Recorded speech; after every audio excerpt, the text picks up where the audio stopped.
On August 28, 2020, Elon Musk hosted Neuralink's second presentation and provided updates for the brain-machine interface company.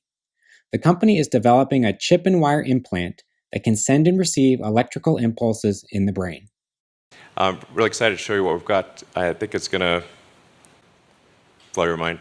The short-term goals of the company include using electrical stimulation to treat neurological conditions and brain injuries, while the long-term vision is to allow humans to interface with computers and increase intelligence dramatically through artificial intelligence symbiosis. Neuralink is endlessly fascinating and extremely ambitious. However, I would recommend viewers to exercise caution with regards to the promises and timelines of Elon Musk's company. As we know, Elon's timelines are often more ambitious than reality, and this has affected Tesla and SpaceX. In my opinion, developing an FDA-approved implantable chip will take an enormous amount of research and testing, including human clinical trials.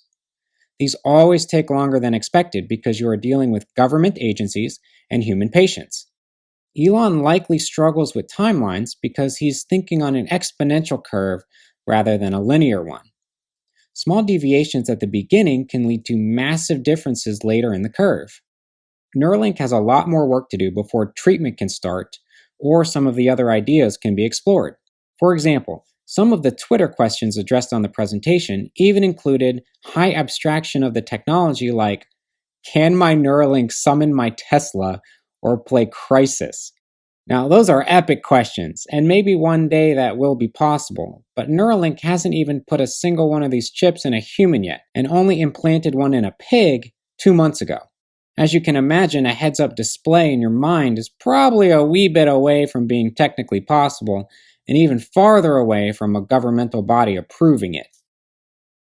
The last thought I have on the presentation is regarding Elon Musk's electrical approach to the brain. While action potentials are measured in electrical impulses, there are also neurochemical considerations. At the end of each axon terminal, the cell releases neurotransmitters like dopamine, epinephrine, or GABA. These chemicals have significant impacts on the brain and human behavior. Brain function can be modified significantly through the use of pharmacotherapy, whether the substance is illicit or prescribed. To ignore the impact of chemical influence on the brain's function, in my opinion, would be unwise. I wish Neuralink the best of luck in their endeavors, and I think the long-term potential of the company is immense. But don't be expecting a neurochip to beam music into your brain anytime soon.